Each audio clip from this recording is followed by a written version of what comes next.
Each year, Microsoft Research hosts hundreds of influential speakers from around the world, including leading scientists, renowned experts in technology, book authors, and leading academics, and makes videos of these lectures freely available.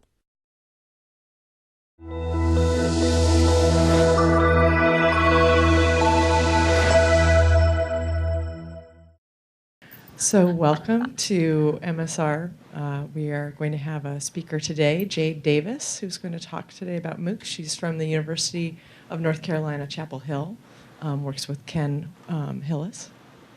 And she will be speaking we have an hour, and I will promptly cut us off at 11. We might have a little time for Q&A within that window, so please join me in welcoming Jade Davis. Yay! Thank you for that introduction. I'm going to stand away from the light. As Mary just said, I'm Jade E. Davis. I am a doctoral student at the University of North Carolina at Chapel Hill in the Department of Communication Studies. And what I'm presenting today is the work I've completed here at Microsoft Research New England as an intern over the summer. The title of my project is tentatively Students as End Users in the MOOC Ecology. It is a working title, so if you have something that's a little bit sexier at the end of this, I would love to hear suggestions. I'm not quite there yet. But it's basically what it says, looking at students in the MOOC ecology.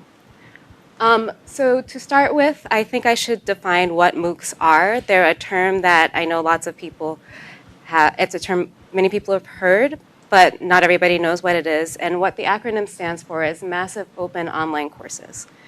So the brief history of MOOCs starts in 2008 in Canada. So it's actually one of those wonderful media things that comes from Canada and makes its way to the United States with a class called Connectivism and Connective Knowledge at the University of Manitoba. And this is in 2008. It's the first time the term MOOC is used. And the focus of this class is on creating community connections in order to use online tools for learning outcomes. So it's communities of learners. In 2010, we have this wonderful funded paper that comes out of Canada called the MOOC Model for Digital Practice, where they explain that MOOCs are about the connectivity of social networking, the facilitation of an acknowledged expert in a field of study, and a collection of freely accessible online resources. But one of the things that this makes very clear is it is about the community connection amongst the learners. So when we look at the 2008 one, there's 25 people who are actually enrolled at the school where the course is being offered, and there's like 2,300 people who are just online who want to learn with these people and have some type of format where they can participate and create knowledge. If we speed ahead from 2010 in this lovely paper, which is freely available online, all the resources I'll be talking today are accessible, just to note. We see a movement of MOOCs from Canada to the United States in a very interesting and big way. So we start having two terms, which I don't have the slide, but I guess I should write down. We have CMOOCs and XMOOCs. And the United States is about the XMOOC. The C stands for community, and X is like multiplication. How big can we get this? Oops, I went ahead in my slides. I apologize for that. And we have two articles that come out on November 2nd, both of them in the New York Times. There was one that announced 2012 as the year of the MOOC, and it got a lot of press. It made all this circulation. It's talking about these three big companies, Udacity, edX, and Coursera, who have sort of taken over this XMOOC landscape and have become the talking points that we use when we talk about MOOCs. And they have an article that doesn't have an author called The Big Three MOOC Providers that comes out on the same day. That's basically setting up these three companies as the standard big three companies that control the entire sector that we're used to talking about in media studies. What's interesting about the three of these is Udacity is started by somebody at Stanford, Sebastian Thrun, and it is a for-profit. Coursera is also a for-profit, and edX is started at Harvard and MIT, and it's a not-for-profit. So these two are both in Silicon Valley, and this one is here in Cambridge, Massachusetts. So in terms of how we talk about MOOCs, a lot of focus has been on these companies. What I'm really interested in is how we configure students in this. So keep this image in mind. It will come back later on. The way that the companies talk about students, like if you go through the press, if you listen to the talks that people are having, there's 3 different types of students. There's students that come from these top institutions that are the founding institutions of the company, so Stanford, MIT, Harvard, and that's basically it. And that makes sense when you think about who's talking about these. That's their realm of experience. Those are the schools that they know. The other people that they talk about that MOOCs can capture, so basically if we go back to the early CMOOC and seeing the outside people that we want to come in and learn with us, are these USA-based education people. So people at other universities, people who might have gotten an education 20 years ago, and US-based education usually encompasses like the whole educational sphere of Western education, and then a global learner. And what a global learner student is basically somebody who is maybe in India is a common place that they like to mention. Africa is another place that they really like to mention. For the founder of edX, he has this story from Mongolia that he consistently tells. And you start having these 3 things made very, very clear. I want to go back very quickly just to explain one other difference that I forgot to mention with these companies versus the wonderful Canadian companies. So the Canadian companies were focusing on creating these communities and networks of learning. And what's the main difference with these companies is they are platforms for learning. So instead of focusing on we can form a community with these resources that we already have, maybe build a small tool, they're building a tool and then curating what's hosted and how knowledge is disseminated and where it's coming from in a way that was not part of the original Canadian model. And the ideal candidates, like the way they're structuring what they're going to put on there, from what I can tell, is by thinking about how they can target these students, specifically the ones down here, which is why I have this term end user, which I will get into once I start getting into the meat of my project, but it's an important term to keep in mind. So another thing to know about MOOCs is the business model. They're still working this out. This is one of those things that blew up really, really fast. They all announced that they were forming in January of 2012. By November, it's already the year of the MOOC, even though it hadn't been a year. And they get lots of questions about, how are we going to monetize this? What are your plans? And regardless to what their answers are, they're usually somehow related to the data that they have on their platforms.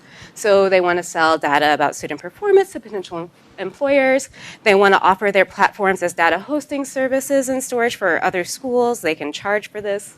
They want to take their algorithms to figure out how to optimize understanding how students learn. They just want to be a platform in some cases completely outside of education. They want to verify that the data that they have is accurate and that individual users who are operating in these systems are having the outcomes that employers are looking for. And they're forming all of these algorithms that potentially might be something that can be monetized at a later time too outside of the platform. I can't say that this is the absolute business model, but if you start looking at how they speak about it, these are certainly themes that come up when they talk about that in response to questions about, well, what are your plans for monetization in the future? And they is the CEOs and spokespeople for these companies and also their blogs, which I like to think of as a they because there's somebody writing it. So onto my project. The central question that I had with my project was, what are the cultural effects of turning students into end users, specifically as it relates to MOOCs? I spent a lot of time gathering a bunch of press sources and interviews and talks that the CEOs, co-founders, spokespeople, and blogs were making about the companies and did a very broad thematic coding. What was amazing with all the press stuff is I started noticing that a bunch of the legal documents were being made available too because of the Freedom of Information Act. So I have like contracts between Coursera and the University of Michigan and the University of Maryland. I have some financial agreements for edX that I was able to see. A partial contract with Udacity and Georgia Tech is also freely available online. And these things were publicized on Inside Higher Ed and the Chronicle of Education as they've been doing like massive amounts on coverage of MOOCs, which I think is how most people know about them. After I did the thematic coding, the why of the project is sort of how can we really understand the student by looking at these two conversations. So there are literally two conversations happening, and that is there's the public conversation that's coming from the company spokespeople. And that one has a very set narrative. There's themes that we can see across all of the companies. But then there's a legal one. And at the end of the day, regardless to what they're saying, we do have to abide by legal terms. So it becomes a really interesting way to juxtapose what's happening in that space and what it means for students. So what I'll be talking about for the rest of the talk are these three things. The first thing I would like to look at is what companies say about themselves, and that's the discursive space of public discourse. The second part is what companies don't say about themselves, so looking at the legal framework. They're putting it out there, but they aren't necessarily saying it explicitly, and you have to search or have a desire to read something like a terms of use to be able to see that conversation. And my understanding is most people don't, because it's walls of text. And the third part is looking at the cultural implications of these two conversations being put together. So moving on to what they say about themselves. For the project, it's a case study of Coursera. And the reason I'm focusing on Coursera is because if you look at like market footprints, partner institutions, news stories that come out about how many people are in these classes, Coursera right now has the biggest presence, and they're partnering with a more diverse type of institution. So in addition to like universities, they partner with museums, and they give a lot of press, like their co-founder and co-CEO, Daphne Kohler, who I will be talking about. She is just a placeholder, talks a lot. She writes articles, she does interviews, and she's sort of all over the place. So she's an integral part of the story, but I don't want her to be the face. To talk about this, my wonderful placeholder, I will be going through her TED Talk. She gave a TED Talk in June of 2012 at TED Global. TED Talks are these wonderful things because you can all access them after this talk if you're curious to hear everything that she said. They have transcripts available, and they are these very scripted media events. So it's something where she went through, this was probably checked with other people to make sure she was hitting all the points that she wanted to hit on for her talk, what we can learn from online education. What is really interesting about this talk, and this is one of the themes that we see across the place, is when we start framing this story, or not we, but when the story gets framed by the spokespeople of these companies, they usually start with a little biographical thing. I'm this person, I'm amazing, which is what she does. She is this person and she is amazing. She's a third-generation academic. She always went to the best universities, and she just took that for granted. And then she heard this horrible story about South Africa, where the higher education system was built around apartheid for the white elite in South Africa. And at one point, a few spots became open for the university, and people lined up for a mile to try to get one of these few spots the night before. When the gates open, of course, there's a stampede, and somebody gets injured, and a mother dies. And this is an actual slide from the TED Talk. So she says, this was a mother who gave her life trying to get an education for her son. And it becomes this pivotal thing to show why education is so important.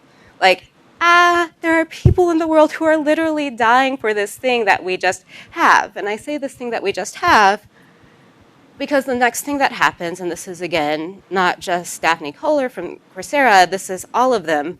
We move from these people who are really struggling, who have real limits on the access to education, to the United States. So after she says she was a mother who gave her life for trying to get an education for her son, she basically takes a 1-second pause and says, but in the United States.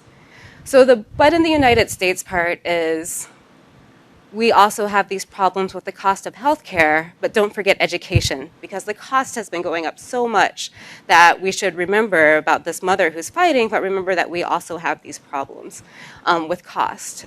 And they do another thing that's very interesting. And again, I think part of this is their own framing and where they're coming from. But they separate out the people from their institutions. So we start with the African mother and her son, who might or might not be able to get access to education.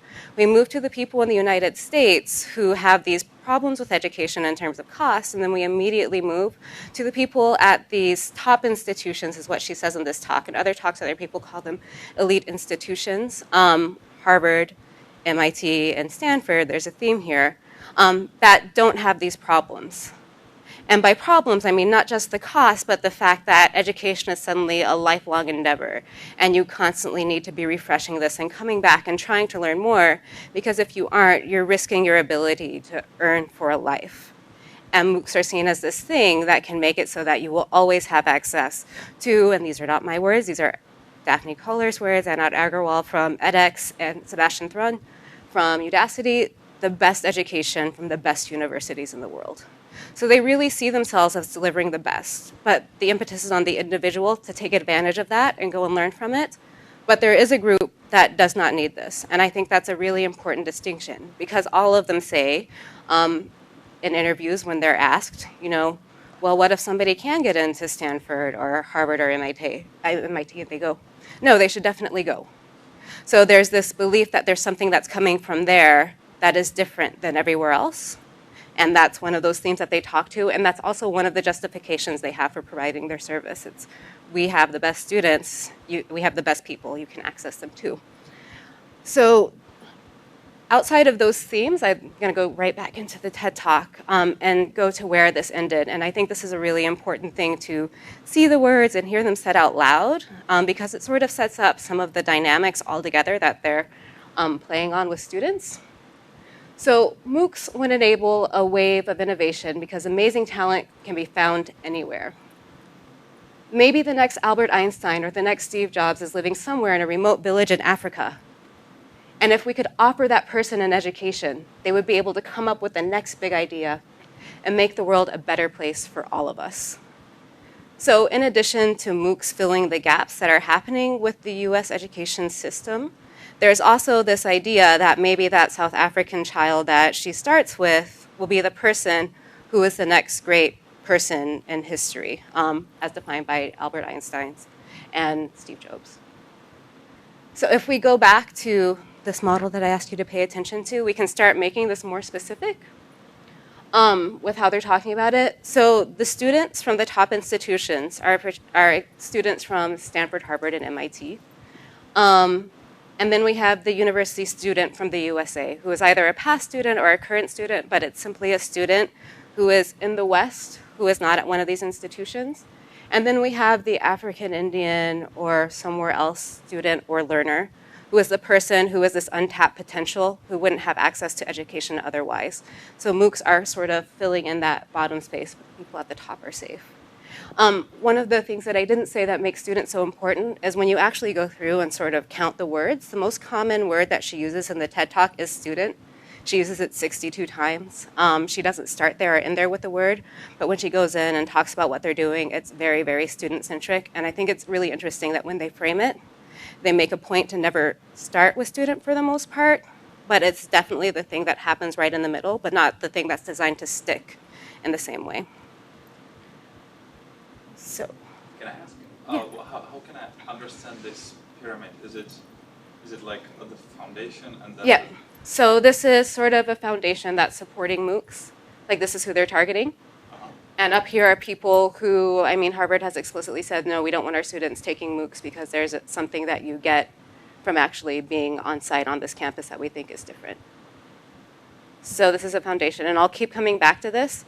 So if by the end you still aren't understanding, we can explore it again, but since I have a time crunch, thank you. So I just went over some of the basic, very large themes that are happening in the discursive area around students and sort of how the student is being framed. And now I'm going to move on to what they don't say about themselves, and this is the legal conversation.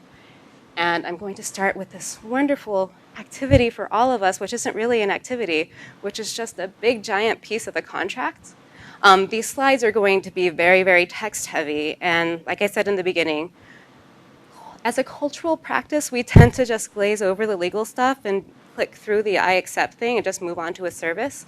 But it's really hard to take legal texts and pull them out and maintain meaning because they use really large, broad sentences. So I've reproduced those here to go over this part, but hopefully I've organized it in such a way that it's not like, oh gosh, what's happening to me? So I have these little circles to help think through the legal framework, because this is a conversation that's not being said. So there's not a narrative that I can say, this is the narrative around the legal framework. I'm sort of creating it right here. And one of the things that I think makes MOOCs different and does this thing where students become end users, which is a legal terminology. That was the first slide. Did anybody actually read the first slide? Mm-hmm. Okay, awesome. So that means that you saw that at the end it said end users. So if you log on to a MOOC, you are not a student, you are an end user, and that is a legal subject position that we are going to be discussing. And it's different from being a student. So when we think of the university experience and what it means to be a student, the cultural things that I think we can talk about based on the legal documents are, what is the campus experience? There's some guarantee that you're going to get an education. You have an association with the school that you're going to. There's this wonderful thing called FERPA that protects your privacy. And we have legal gray areas that come up in MOOCs, such as fair use and intellectual property, that I will talk about in the third section, but I'll start to talk about here as sort of a primer to understand that legally. But moving on from here, starting with the campus experience. So in the publicly available contracts from Coursera, the ones that they wrote with the University of Michigan and University of Maryland, and these are documents that are signed by the company, which is what they call themselves, and the university, which is what they call the university. These aren't something that's put out to the students. They have this designation called registered student. And what this means is that there are some people who might log on to MOOCs who get to take the class for credit. They have an agreement with the university that says students can do this. It's written into the contract. The terms are very, very specific. And one of the things that is in both of the contracts that I think is very interesting is that the number of distance learners and the number of on-site learners cannot be equal. If you are doing this for credit, there needs to be more, you can't exceed the number of distance learners. So if Coursera is the one who's primarily providing the educational service to the number of students you have from that school, they're obligated to follow the Coursera contract and not the university contract, which is interesting because as a student, as a university, again, you get certain legal protections and guarantees. One of the things that you also get that isn't necessarily able to be replicated in legal documents is a campus experience. And by that, I mean, part of what's sold in the media when we talk about school is this idea that you go somewhere and you do something. You sit around on the campus, you have these learning experiences, and it's sort of this romanticized image that we have of what education is. And if you go to their websites, you see the pictures of actual campuses, and it's beautiful, and they're trying to look like these education sites from universities that try to sell this experience, but they can't offer that. So I think it's extremely interesting that they make a very clear definition of what it means to be on-site and off-site, and that affects how we can think of people, because if you have a bunch of people in a class who are like, wow, let's go do something, and a bunch of people who aren't, then I guess it's a little bit strange. The next thing is a guarantee. Now, I understand that this is one of those things that might be up for a debate. We cannot say that there's an absolute guarantee that when you go to a university classroom, you're getting an education and you're getting what you came to get. But there are protocols that make it so that you can go and you can talk to a department chair. You have course evaluations where you can complain. Theoretically, you have access to office hours and all of these ways to ensure that you're actually getting what you think you're supposed to get. With MOOCs, in the terms of service, they have a big giant disclaimer that says, we can't guarantee anything.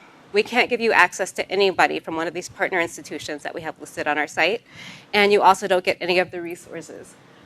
We are not liable for basically anything that happens in this site, including the educational part, which is interesting because when we put that in conversation with the discourse, that's sort of what they're selling. It's access to the best education in the world.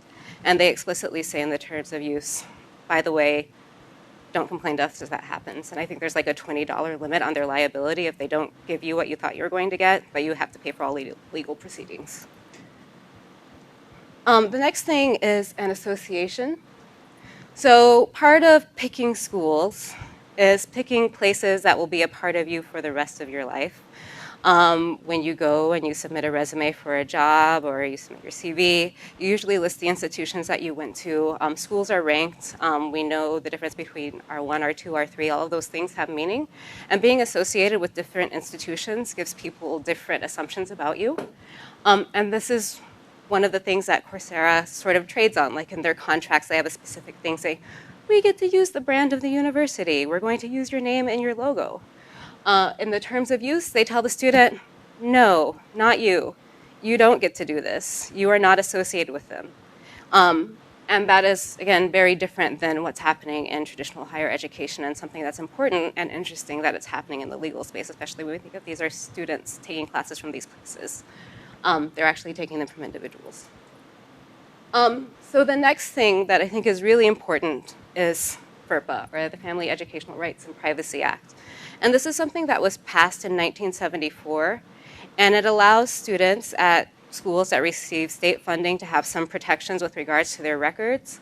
It allows them to have some recourse if their records are wrong when they access them to get them corrected. And it allows them to have the information of where they are be public or private. Because MOOCs are not actual educational institutes, they don't fall under this protection. So this is one of those things that people aren't necessarily talking about a lot. There's been a couple of blog posts on it, but it's something to keep in mind that I think is a big distinction between a student and an end user. We need to ask what are the privacy protections for end users, especially if they are posting stuff that they would like to later on mobilize in order to get into a different school or get a new job, and how much of that information is going to be made public.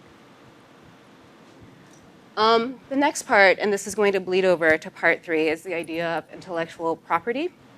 For this, I'm going to speak with both the contract between the universities and the terms of use, because it's really easy to dismiss something like a terms of use as this is just standard practice, this is just the way legal jargon looks, this is what we say in those, so it's not a big deal.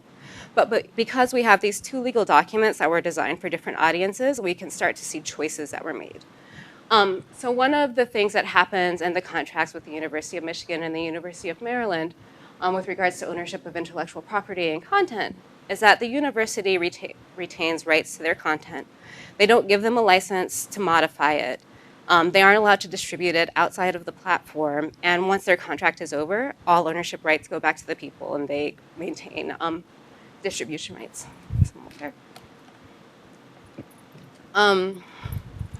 This is very different than what happens to end users in the terms of service, and this is one of those things that I'm going to read because it's a snippet that happens like pretty far into it that's easy to miss. So if you're an end user, you grant Coursera and the participating institutions a fully transferable, worldwide, perpetual, royalty-free, and non-exclusive license to use, distribute, sublicense, reproduce, modify, adapt, publicly perform, and publicly display such user content. And user content is basically anything that's happening on the site. So all of these sites acknowledge that they record all the clicks that people are doing, all the posts people are making, uploads people make, problem solutions, voting on forum posts, because the primary place of interaction is within forums for the end users. All of that stuff is user content. And they're retaining a very specific right in terms of intellectual property. That means that end users have no way to go, hey, what is the agreement that we actually have with this? And do I own anything that I produce? And while that might seem not that big of a deal, I think that it sort of is. And so we will move on to this. So I just went over some of the legal spaces that I examined and explored to understand how students are being positioned in that area. After talking about the discursive stuff. And now I want to talk about some of the cultural implications of putting these 2 conversations together. As I said, I was going to very quickly do the intellectual property thing. And that's because these 2 spaces, fair use and intellectual property, both have to do with knowledge creation. And these are 2 things that if we look at higher ed on a whole are kind of in flux right now. Because of digital environments, we aren't sure what to do with fair use. Fair use is basically the protection that students get and other people get to culturally critique works for the purpose of creating knowledge. When you're at a university, you somewhat have a barrier between that because you can say, no, I'm definitely out of school, so this is fair use. And you aren't in fear of having litigation presented against you. But because Coursera makes you liable for everything, if you distribute something on the site, like say you have an article that you think would be great and somebody sees it and they sue Coursera, they're really suing you and you're responsible for everything. And I think that's sort of like the extreme end of, okay, this isn't a good thing with fair use. The intellectual property thing is very interesting. So basically since 1945 with the Manhattan Project, there's been this weird thing that happens with intellectual property in universities where if the government is giving funding, they sort of want to own the thing that is produced in the end. There were a couple of really big cases in the 70s where the government took the full license for things that were profitable, and the government freaked out. So in 1980, we have this Bayh-Dole Act that's passed that says that, okay, we'll have this licensing agreement where we'll share the revenue. And after 1980, you start seeing universities really get into the idea of owning the intellectual property of the students. theoretically, students should know that you can go up to your professor or go to the school and ask, what are the ownership rights for the stuff that I produce in these classes? But that's not something that we just say. And depending on the discipline, the idea, even in a traditional institute of higher education, of owning the work you produce, it's not consistent. There's some disciplines where it's like, no, of course I wouldn't own it, and others where you're like, no, it's mine. So that's one of those things that I think needs to be in a broader discussion, but MOOCs, with their legal classification of it, take it to like an ultimate end where, no, there's no room for discussion, because when courts look at terms of use, since 1998, they always side with the company. Like, there's been no case where a user has been like, no, even though I clicked I accept, I didn't really understand what I was clicking for. That's not how it's legally understood. So that's an important thing to think about, saying, no, it's not yours. The next space where we can bring the cultural implications together with some of the legal stuff is the idea of trust and verification. So because we have FERPA, and because universities are long existing institutions for the most part, they have these established identities, and we have ways to protect our records that we know mean that there is some social value in this right now. MOOCs do not. And so one of the things that Coursera did for end users that didn't get a lot of press was in January of this year, they announced something called the Signature Track. And this is basically a service where you can have an official, verified, and trusted certificate that looks surprisingly like a diploma that was made on a computer. That is signed by them. It gives you a site that you can distribute to people so they can see how you did in the class. It names the place that the class was in partnership with, and it gives your name so you can say, yes, this is actually what I did. This is a paid service. So while the business model and the way that they talk about it generally has to do with being able to partner with businesses to sell the data, or partnering with schools to figure out how we can make learning better in these online environments, this is one of the things where we see cash flow moving towards the end user. So you pay to have this service. What I think is really interesting about it, especially with the idea of trust and thinking of these as sort of part of the social media landscape or digital media landscape, is you create this strange signature profile. And I remember when I read this thinking about the things that happen when Facebook or Instagram or another site change their terms of service or terms of use. There's usually like an, oh my gosh, this is too invasive. How can you require my real name? So Coursera requires your real name to sign up. They suggest, please use your real name. But if you want to sign up for the signature track, you also record a unique typing pattern that is a biometrically profile-y type thing. In their blog post, they actually say we're creating new biometric profiles, which is a little bit creepy for me. And when I've talked to people about this, creepy is the term that usually comes up. They also want you to take a photo of yourself with your webcam. And anytime you submit a document, you're supposed to take another photo. And when this was in early discussions, they talked about being able to turn on the webcams, but it looks like that has sort of dropped out, just so that they know it's you. They also want a government-issued photo ID. So in addition to having your typing pattern, your real name, you have this government thing that usually has a number that can be traced. You also have the live photo that you just took with your webcam. And then to pay for all of this, of course, you need the credit card to finalize your identity. And all these things come together to create this trusted document that is this, that is verified. You are verified to show that you've done something in the site that maybe as an end user, you can't say I went to the school, but you can use it to fill that gap that happens with the 20 years you're out of school that might make it so you aren't employable. So those are the two really big cultural implications that I'm interested in. And I think they do really interesting things with bringing together some of the legal frameworks and the discursive conversations. If you want more clarification on what I mean by that, please ask me questions.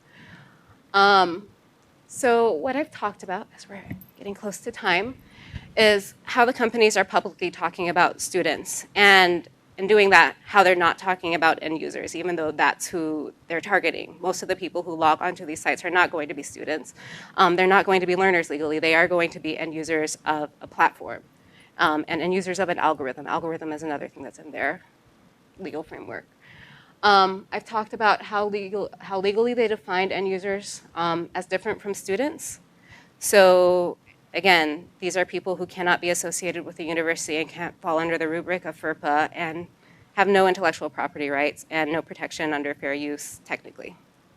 And the cultural implications that I've discussed are that fair use and intellectual property, because that's the thing that I want everybody to talk about, and the issues of trust and verification that are coming with these, and what they're doing with that.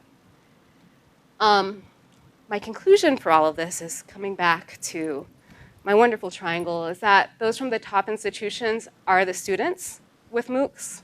Like, if you want to be a student, that's really the only way you can do it. The story of the child from Africa who might be the next Albert Einstein or Steve Jobs is usually told in other conversations as the story of the person that they found who was a genius, who got 100% on everything, and they were able to see it in the algorithm, write the student, tell them to apply, and offer them a letter of recommendation, and now that they're here, they're like real students because they're at some school here instead of a school in Mongolia. Everybody else is an end user. So if you log onto a MOOC, chances are you're being conceptualized and legally bound as an end user and not a student. If your school has a partnership with one of these platforms and you want to take a class, you should probably check with them to see if they actually have an agreement that says that if you take this class, you can get credit, because you probably won't. And the third thing that I think is the biggest cultural implication is that MOOCs are in the process of heightening the spaces of rupture that we're currently seeing in higher ed. Like, trust and verification and value of education as a whole are being questioned. And it is because of those things that Daphne Kohler says in her TED Talk. It's because of the cost. It's because things are changing so quickly that maybe 20 years from now your education isn't worth it. It's because we don't know what to do with intellectual property and who owns it, but we do value it and we think it should be monetizable. So MOOCs take all of these things and basically take them to their ultimate end. And for me, I don't know if that's the best thing for higher education, but I would love to open up a bigger conversation about that and kind of using MOOCs as the foundation. And the way that we end this triangle is this is basically the student. These are the people from the top institutions. And MOOCs end up being this white space where there's a gap. And these students should never enter into this place, but their foundation becomes a thing that bleeds down into end users. And it doesn't matter if you're from the United States or Western Europe, or if you're from some rural village in Africa or Mongolia. On a MOOC, you are all end users if you're not here, and you are something that's feeding into their data stream. So the last part, these are the big questions that I have that I kind of want to start with everyone. And that is, what can we learn about big data and big data economies from MOOCs? Because I think this is a really interesting space. The massive part is their thing like, hey, we're big data education, but people aren't necessarily talking about that, and it's not something that I was able to get into in my paper, but I think it's a conversation that would be really, really fun to have in terms of understanding the implications of big data and how that relates to imperialism when we think of it as like global capital accumulation, all those other wonderful things. What are the effects of massively teaching towards the machine and not the human across disciplines? So if we see MOOCs as this place where all education can go online, what does that mean for disciplines that are highly subjective, where we're measuring things that aren't necessarily machine gradable, but are based on seeing changes over time? And those changes are usually, not usually, but oftentimes off of the grid. So they would be off the chart in a way that might come across as wrong, but are not. And the last thing, which is the big question that I hope all of you can help me answer in the 20 minutes that we have left for questions, yay time. What can media studies and communication scholars add to the conversation that's happening on MOOCs? Thank you. Yes. Okay, so we do have about 20 minutes for questions. Yeah. We'll have to use the stick mic just so we can record it. Thanks, Jade, for that awesome talk. So I had one request for clarification and then two questions. So it seemed to me, I just want to make sure I have this right.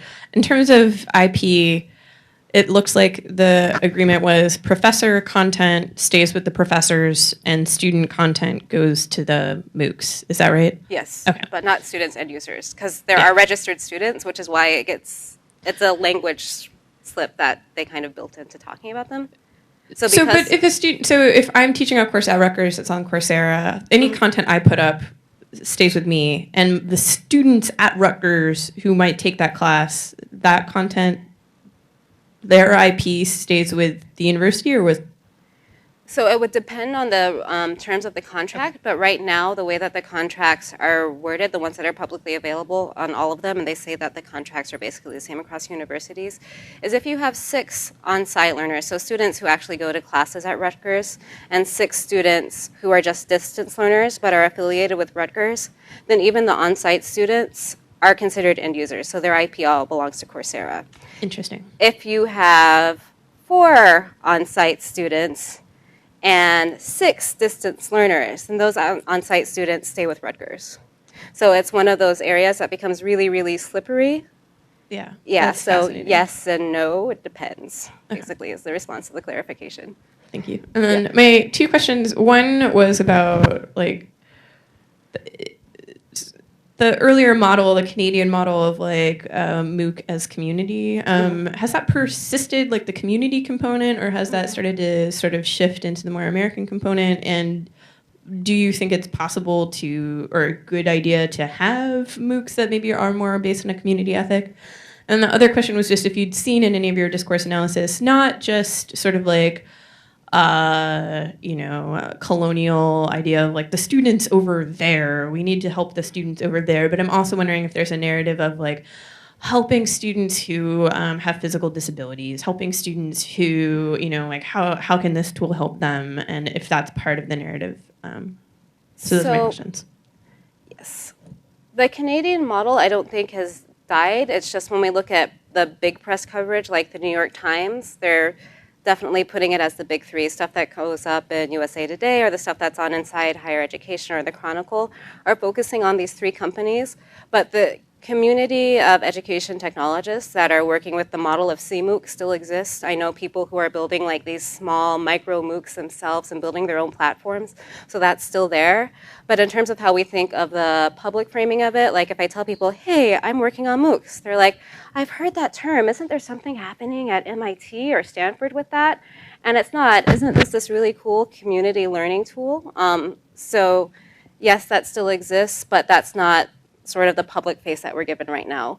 The next part around helping the disabled, yes, they do talk about that a bit. The way that it gets talked about is through success stories. So there's a story that comes from Coursera about a father who has a daughter who is really, really sick, and he can't leave the house because he can't bring germs in, and he's able to take a class on Coursera, and he finds this really fulfilling because he can't have social interaction, and he feels like he's doing something. There were a few webinars offered over the summer where they brought in professors who have been doing distance learning for a long time at community colleges. And one of the things that they noted, though, is when you actually take students who might have different learning patterns or the students who are at higher risk of dropping out of school, they tend to fail in these spaces. So the place where they tend to be most successful is not by the people who wouldn't be able to access school. It's by people who already have a base of education, who are really doing this for self-fulfillment and can navigate these different courses. Like some of the courses have really hard to gain certification requirements. And if you haven't already had that foundation, if you haven't been able to get to a school for disability reasons, then you're kind of left out of that in a specific way that isn't being directly talked about. Yes. I could be wrong about this too, but Also, micro MOOCs, like that doesn't make any sense. It's such an amazing. Well, it's because it's fun. Very quickly on the micro MOOC point, when you look at the Canadian one and they're like, we're massive because we have 2,300 people, and you have Daphne Kohler giving a talk at the Wharton Business School, and she's talking about a MOOC with 70,000 students, and somebody asks her, what can you learn from what happened with those 70,000 students and like 90% of them dropping out? She says, we don't have a big enough sample size. So there really is like an X massive and a community massive component that's still playing out. Yeah. That was awesome. I enjoyed that. So my question is largely about like the degree and qualifications, and I just find that all to be really interesting. Like there seems to be a huge conflict in the fact that the end user can't claim affiliation with the university, and yet that university's logo is plastered all over their certification. Yeah. And I just think it's really interesting the way that the discourse is happening with, like, you know, Daphne Kohler or whatever, because they're talking about education as like knowledge acquisition versus the way that education is normally looked at, which is earning a qualification, like, you know, you get your degree, but that's not possible on Coursera. It's almost like I'm trying to think of like an quote unquote offline parallel. And it's like an extension school, right? Like it's like saying, oh, well, I went to Harvard, but so and so, like, you only did like a course at Harvard Extension School, which doesn't. It's like the point for a lot of these top elite institutions is getting in, right? Like the fact that you got in means that you are of a certain caliber, and that's the thing that matters. It seems. I don't know. I find that conflict within the discourse to be incredibly interesting and really problematic. One of the things that we can see with the Coursera contracts is when they start talking about the monetization models, they know being able to tie into that desire, even if they can't actually offer it, is a big thing. So there's like a whole section on branding with the university. And if the university agrees to all these branding arrangements, if they do somehow make money off the courses that are being offered, the university sort of gets a cut of what they're making. edX does the same thing in terms of partnering with universities, but they do a really weird thing where the university has to pay first. But because they get to use the names of these schools, and you get a cut of the money in the event that we bring in revenue, obviously it's a small percentage compared to what the company gets. But the branding is, the way that it's framed in the contract is seen as a good thing for all parties because, oh my gosh, not only is there a crisis in the cost of education, there's a crisis in the funding. So you'd be really smart to let us bring in some extra money. So that's sort of how they're being positioned and why you see the branding being so prevalent. Like, that's the legal thing that's happened, which I also think is interesting. So what happens if someone does claim an affiliation, right? So, I mean, I don't know that they would ever, like, chase after someone, but what if someone, like, put on their resume, like, was a student at Harvard, Stanford, MIT, even though it was just a Coursera. Like, I just find that to be really interesting, like the affiliation identity. No, it is. And when they talk about the success stories, it's definitely framed as these students talked about the experience they had with this professor from this school in their interview, and they were able to use it to get a better job. But it's not one of those things that is ever said in a clear-cut way in the public discourse. By the way, you have nothing to do with these schools. The Chronicle did an article where they were talking to these high users of these big MOOC platforms, and they talked to them about what are the experience of these classes like, what's important to you. And what was really interesting with that is rather than associating with the schools, the students were associating with the professors, who they also don't have contact with. I mean, they're getting these 8-minute videos, but again, this is something that's put into the contracts. The contracts are fascinating. They're selling a professor. Like we're going to pick only 2% of the professors who want to do this. You have to have a certain something that makes it so that your video is not just like a YouTube video, and it has to be this excellent thing that we can sort of build our brand around. So the levels of where people are making associations is absolutely fascinating, but it's hard to parse out outside of the legal framework in a way that's like actually concrete. So, let me follow up on that question, which is, in the legal contracts, does it prohibit me from contacting that professor? Like, do I have no professor where they respond to me? It doesn't be restricted. So because the contracts aren't speaking to an end user, it doesn't say anything specifically about that. Where you start seeing conversation about that is in the frequently asked questions and the terms of use. So when it says you have no affiliation with anything or any resources from the university, professors are a resource. So you technically don't have an association with that person. And the frequently asked questions, they highly discourage you from emailing the professors because there's so many people in these classes. Chances are they won't see it. So you should just post to the forums because we have all these students that are learning with you and they can probably do a better job of answering your question. And by the way, the professor might be trolling the boards, responding to people, so you never know. Maybe you'll get a response from that person. So it's not something that's prohibited, but it's something that's definitely addressed, but not exactly directly.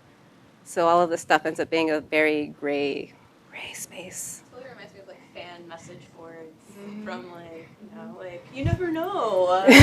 Tom York could totally be monitoring the message boards right now. What's interesting is since it's so early right now and they're sort of figuring out what works, a lot of the courses that are up are in the first iteration of these videos that take a really, really, really long time to create. Like people are spending 100 hours making sure they can fit everything they need to fit into 8 minutes and making sure it's to the specifications of the platform. Professors are there, and what you're finding is a lot of professors from these universities are using TA hours to go and see what's happening on the forum so they can see what's going on so that they can then go and maybe do a second iteration of the videos if people will. I'm not sure, because again, it's for most people, it's been a big time crunch. I've met a bunch of articles with professors talking about that, and I've talked to some people who made the videos. But since it is round one, year one, there are MOOC 1.0. There are people from the schools that are there, but the contracts say that the courses will be up for 3 to 5 years, and they do this weird thing with course enhancements that's really interesting when it comes to intellectual property ownership with the courses. And that means that there will be iterations of this course where it is very far removed from the instant where it was made and the people who made it, more than likely. Because when you start having people like Daphne Kohler and Anat Agarwal teaching these classes, they're doing a lot, and they're out talking a lot. It's not really realistic that they can spend 24/7 on these sites, which is how often they say there's activity. Are there like more specific ways of group work or learning which are like really more specific, which are like global ways of doing like things together? Because I mean it's virtual and basically enables that possibility. As you say, there are like the frequently asked questions where students help each other. Mm-hmm. But is that like implemented in the education in any way? So the way that they talk about student interaction is primarily through forums. So people post to forums. Those have upvotes and downvotes, so you can say how useful or unuseful something is, and all that data can be collected and associated with the user, and it can be pulled into the algorithm so we can figure out what's going on in the classes. But one of the things that they mark as success stories across the companies, that is not something that they do, it's just look at what our amazing students are doing, is there's meetups. So a lot of the people in the classes will say, hey, I'm in San Francisco, I want to have a meetup. Is there anybody else in this class taking the class? And they'll get together and do this. Coursera apparently had a big global group of people who wanted to learn with people from different cultures that formed an online meeting space to go and talk about the class. One of the stories that I have when I was talking about the project early on, though, is there was a class that was being taught by the other co-founder of Coursera, Andrew Ng. And I was speaking with 2 people for like weeks about my project, and they were both enrolled in this Coursera class, and they had no idea until like week 3 of us having conversations that they were in the same class. So while yes, community formation might happen, it's definitely not built into the system because it's massive, and even if you're using your real name to a certain degree, it is anonymous. And I don't know that people, when you get like the 100,000 students class, are going to go through a list, I'm not sure if there even is a list, to see who all is taking this class with me. So basically all the labor stuff is put on the end users to do that work. Yes. So the discussion of the sort of post-Manhattan Project kind of IP institutional relationship was one of the most sort of compelling critical arguments for me. But I guess I'm wondering, so what does that sort of, putting on our design fiction hats, what does that dystopian future look like? Because I can imagine someone who's familiar with sort of traditional models of research that you described in terms of like grant funding and high degrees of, need for overhead and capital in a lab, for example, and to be able to fund graduate students and all that sort of, exploitative labor relationship for another set of reasons. And I'm just to that person that's so familiar with that model, the kind of like IP farm that you're describing might seem kind of alien. And so I'm curious, like, are there historical analogs that can help us understand this sort of pathway? And yeah, I guess I'm just sort of wondering, how do you make that argument sort of make sense from the perspective of not only how are MOOCs changing education, but how are sort of MOOCs reshaping the role of IP in society? I don't know if I have a clear answer to that, but as you were talking and told me to put on my science fiction hat and think about what this might look like, I thought of this talk.